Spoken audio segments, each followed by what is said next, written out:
মুহূর্তে আমি উপস্থিত পূর্ব মেদিনীপুরের হলদিয়া ভবনে, যেখানে বেশ কিছুক্ষণ পূর্বেই রীতিমতো মেগা বৈঠক সম্পন্ন করেছেন রাজ্যের মুখ্যমন্ত্রী শুভেন্দু অধিকারী। পূর্ব মেদিনীপুর জেলার জেলাশাসক, জেলা পুলিশ সুপার সহ অন্যান্য প্রশাসনিক আধিকারিকদের নিয়ে এই মেগা বৈঠক সম্পন্ন হয়। ইতিমধ্যেই পূর্ব মেদিনীপুর জেলার বিস্তীর্ণ অংশ জলের তলায়। অতিবৃষ্টিতে পূর্ব মেদিনীপুরে ভগবানপুর, এগরা, হলদিয়া, পটাশপুর বিভিন্ন এলাকার জলের তলায় রয়েছে। আর তাই জন্য এই যে সমস্ত এলাকা জলের তলায় রয়েছে সেই সমস্ত মানুষদের সংকটের কথা মাথায় রেখেই স্বাস্থ্য ভবনকে তিনি কড়া নির্দেশিকা জারি করেছেন। প্রত্যেক অসহায় বা আর্ত মানুষের জন্য যাতে একটা করে স্পেশাল মেডিকেল কিট বরাদ্দ থাকে সেই বিষয়ে তিনি স্বাস্থ্য ভবনকে নির্দেশ দিয়েছেন।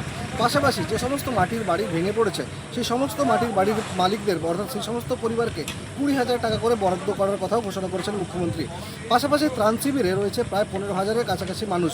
সেই সমস্ত মানুষরা যখন বাড়ি ফিরবেন, এই বাড়ি ফেরার সময় যাতে তাদের কাছে প্রায় আগামী 3 থেকে 4 দিনের খাবার মজুদ থাকে, সেই জন্য জেলা শাসককে প্রায় 15,000 কিট তৈরির নির্দেশও দিয়ে দিয়েছেন মুখ্যমন্ত্রী।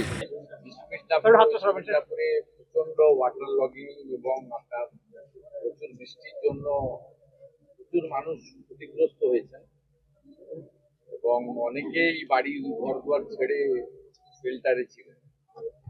আমাদের প্রথমে উমেশ রায় মন্ত্রী এসেছিলেন, জেলা শাসকের নেতৃত্বে, ডিআইজির নেতৃত্বে, পুলিশ, সিভিল, ইরিগেশন সবাই কাজ করেছিলেন। গত দুদিন ধরে রাজ্য সরকারের পক্ষ থেকে একাধিক মন্ত্রীকে এই জেলায় পাঠানো হয়েছে।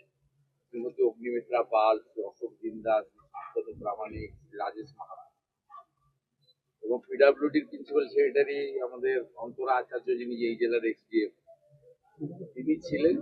আজ এখানে অনেকটা ইমপ্রুভ হয়েছে। আমি আজকে এই এফেক্টেড পুরো জেলার ভিডিওদের সঙ্গে, লাইন ডিপার্টমেন্টের সঙ্গে কথা বলেছি, বলে সবচেয়ে এখনো যে এফেক্টেড এলাকা রয়েছে হলদিয়া মিউনিসিপ্যালিটির 6টা word,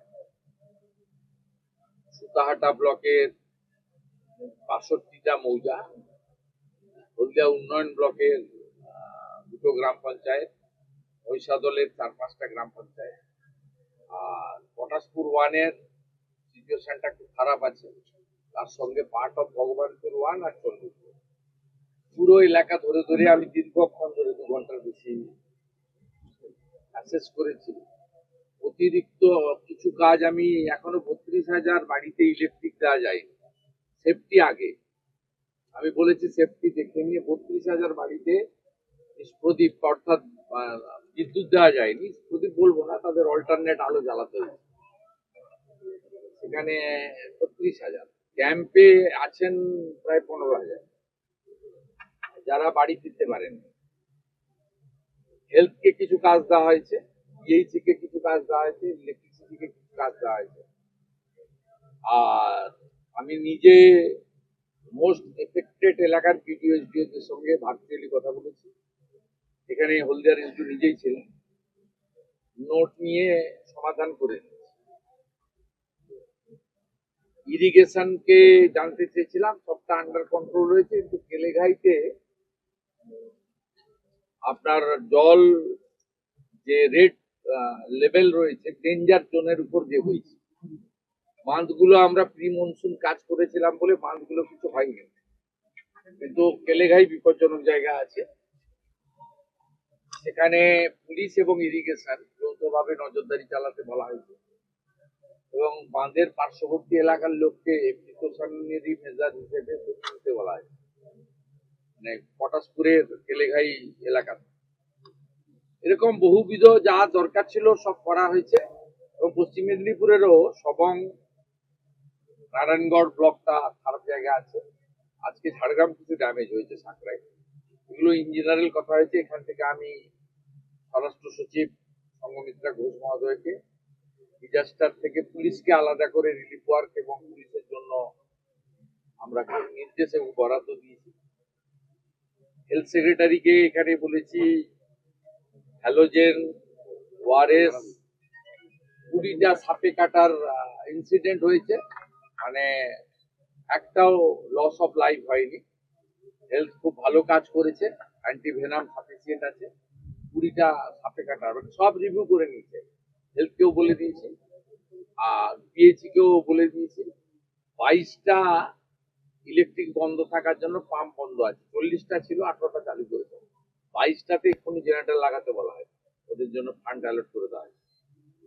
15,000 ADM GK 15,000 relief kit করতে বলেছি।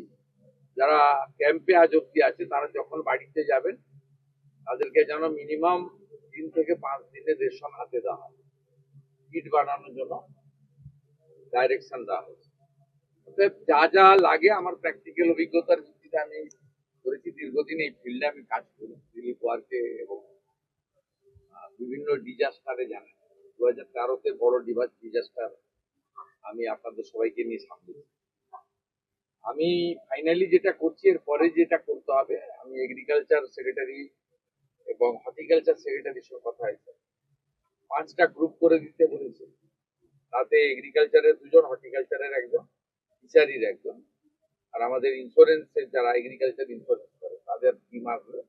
পানের বোর্ডের, ফুলের বাগান, ফিশারি এবং আমনের যে ক্ষতি হয়েছে, দরকার হলে এখনো রোপণের সুযোগ রয়েছে। মানে আমরা যাকে গ্রামের কথায় বলি রোয়া রয়েছে। আমি ওঙ্কার মিনাকে বলেছি, এগ্রিকালচার সেক্রেটারিকে, তিনি 5টা টিম রেডি করে পাঠাবেন। আর ডিস্ট্রিক্ট ম্যাজিস্ট্রেটকে আমি বলে দিয়েছি ভিডিওদের সামনে যে হাউস ড্যামেজ যারা আবাসের টাকা পেয়েছে কেন্দ্রীয় সরকার বা রাজ্য সরকারের বিভিন্ন আবাসে বাড়ি তৈরি, তাদের ক্ষেত্রেও নয়, কাঁচা বাড়ির ক্ষেত্রে প্রচুর কাঁচা বাড়ি আছে। কারণ আমরা এবারে এবছর 30 লাখ নতুন বাড়ি তৈরি করবো ঠিক করেছি প্রধানমন্ত্রী আবাস। যাদের কাঁচা বাড়ি আছে তাদের জন্য এখন গ্র্যান্ট আছে 20,000 টাকা করে হাউস ড্যামেজ হলে। আমি অ্যাসেসমেন্ট করতে বলেছি, ভিডিওরা অ্যাসেসমেন্ট করে ডিস্ট্রিক্ট তাদের জন্য, এগ্রিকালচারের জন্য, হর্টিকালচারের জন্য আমি আলাদা প্যাকেজ সরকারের পক্ষ থেকে ঘোষণা করব। মহিষাদলের ভিডিও আমাকে বলছিলেন যে অনেক এনজিও বেসরকারি অমুক তমুক সাহায্য করতে। কারণ সরকার সাহায্য তারা তাদের মতো করে করুক, তো এই সরকার নিজেরাই দক্ষ, সরকার নিজেরাই কাজ করবে। অন্য যারা করতে চাইছেন মোস্ট ওয়েলকাম। আর এখানে হলদিয়ার ইন্ডাস্ট্রি গুলোকে বলা হয়েছে সিএসআর থেকে তারাও গিয়ে রিলিফ ওয়ার্ক করুক। শুধুমাত্র সরকার, এখানকার এসডিও, বিডিও তারা দেখিয়ে দেবে কোন এলাকাটাতে এফেক্ট বেশি হয়েছে, কোন এলাকায়। দাদা একটা বিষয় জিজ্ঞেস করছি, সরকারের 100 দিন, এই 100 দিন আপনারা একাধিক প্রকল্প নিলেন, একাধিক পরিকল্পনা নিলেন, কার্যকরও কিছু করি। হ্যাঁ কার্যকরও করা হয়েছে, তো সেই জায়গা থেকে কিভাবে দেখছেন এই 100 দিনটাকে, মানে আপনার মূল্যায়ন যদি বলেন এই 100 দিনে? এটা তো অল্প সময়। আমি তো 4টে বিন্দুর উপরে আপনাদেরকে বলেছি। 4টে বিন্দু হচ্ছে আমাদের লক্ষ্য। তার একটা হচ্ছে রাষ্ট্রীয় সুরক্ষা, ওই জন্য বিএসএফ কে জমি দেওয়া হয়েছে। দ্বিতীয় হচ্ছে সাংবিধানিক কর্তব্য, বিএনএস চালু হয়েছে, জনগণনা শুরু হয়েছে, কেন্দ্রীয় সরকারের সমস্ত ডাটা রিপোর্ট পাঠানো হয়েছে, সাংবিধানিক কর্তব্যের মধ্যে পড়ে। তৃতীয় হচ্ছে জনকল্যাণমূলক কর্মসূচি, কেন্দ্র এবং রাজ্যের কর্মসূচিতে যুক্ত হওয়া। আমাদের 5টা ফ্ল্যাগশিপ প্রজেক্টের উপরে আমরা জনকল্যাণের কাজ করব। এক হচ্ছে অন্নপূর্ণা যোজনা, 1,45,00,000 মহিলার অ্যাকাউন্টে গেছে। আমি একটা ভিডিওকে জিজ্ঞেস করছিলাম, তমলুকের ভিডিও, আপনার ব্লকে কতজন অন্নপূর্ণার টাকা ক্রেডিট হয়েছে? উনি বললেন 58,000 মহিলার অ্যাকাউন্টে টাকা ক্রেডিট হয়েছে একটা ব্লক। এই জেলায় 25টা ব্লক, 1,45,00,000 মহিলার অ্যাকাউন্টে টাকা করে ক্রেডিট করেছে পশ্চিমবঙ্গ সরকার। না, 1 নম্বর। দ্বিতীয় নম্বর হচ্ছে আয়ুষ্মান ভারত, তার সঙ্গে মুখ্যমন্ত্রী স্বাস্থ্য বীমা যোজনা। তৃতীয় হচ্ছে প্রধানমন্ত্রী আবাস যোজনা, 25 লক্ষ বাড়ির নাম পাঠিয়ে দিচ্ছি আমরা। আমি কয়েকদিনের মধ্যে নন্দীগ্রামে আসবো, ওখানে 11,000 বাড়ির জন্য চেক দেবো। আমাদের 1 লক্ষ বাড়ি প্রথম দিয়ে গেছিলেন শিবরাজ সিং চৌহান। 25 লাখ বাড়ির লিস্ট পাঠিয়েছি, 31 আগস্ট অব্দি টাইম করেছে। আরো যাদের বাড়ি করতে হবে তাদের তালিকা পাঠানো হয়েছে। এটা তৃতীয় প্রজেক্ট আমাদের। চতুর্থ আমাদের প্রধানমন্ত্রী সূর্য ঘর, 1 লক্ষ বাড়িতে সৌর আলো দিতে বলেছে। আমরা 5 লাখ বাড়িতে দিতে চাই। এখন অব্দি 5,000 বাড়িতে আলো জ্বালানো গেছে, সৌর আলো। ইলেকট্রিকের বিল আমাদেরকে দিতে হবে। এবং পঞ্চমত আমাদের পিএম কিষাণ, 6,000-এর বদলে 9,000, কৃষক বন্ধু, ন্যূনতম জল জমি থাকলে 4,000 টাকা, এইরকম বেশ কিছু ফ্ল্যাগশিপ প্রজেক্টের উপরে জনকল্যাণে কাজ হচ্ছে। শেষ যেটা এই চতুর্থ বিন্দু হচ্ছে শিল্পায়ন, বিনিয়োগ, বাণিজ্যিক পরিবেশ গড়ে তোলা, তার সাথে কর্মসংস্থান, বহুমুখী কর্মসংস্থান, সরকারি কর্মসংস্থান, বেসরকারি কর্মসংস্থান, শিল্পায়নের মাধ্যমে কর্মসংস্থান এবং আর্থিক সহযোগিতা দিয়ে তার মধ্য দিয়ে সফল ব্যবসায়ী বানানোর মধ্য দিয়ে সক্ষম এবং কর্মসংস্থান, এই বহুমুখী কর্মসংস্থান, শিল্পায়ন, বিনিয়োগ, এই বিন্দুগুলোর উপরেই বর্তমান সরকার কাজ করছে। 101 দিন হয়েছে, অপেক্ষা করুন। এটা আমি কি বলবো, এটা তো আমাদের সরকার এই 101 দিন ধরে করছে। আপনি তো নিজে দেখেছেন যে দীঘাতে ফিশারম্যানদের জন্য হোক, হলদিয়াতে অগ্নিকাণ্ডেই হোক, এরকম অসংখ্য উদাহরণ আমাদের সামনে আছে। এমনকি মহিষাদলে একটা ছোট্ট নিষ্পাপ বাচ্চার উপরে যে আক্রমণ হয়েছে, সেখানেও আমাদের জেলা আপনার ডিজাস্টার ফান্ড থেকে আমার নির্দেশে জেলা শাসক করেছে, সিএম রিলিফ ফান্ড থেকেও আমরা প্রচুর মানুষকে সহযোগিতা করছি, আমাদের কর্তব্যের মধ্যে পড়ে। কেন্দ্রীয় স্বরাষ্ট্রমন্ত্রী আসছেন, বিএনএস নিয়ে আলোচনা সভা হবে উত্তরবঙ্গে। বিএনএস নিয়ে এর আগে আলোচনা হয়েছে, যে নতুন 3-4টি ল হয়েছে তার প্রদর্শনী, ওখানে exhibition, awareness to the people এবং অনেকগুলো প্রোগ্রাম ওনার আছে।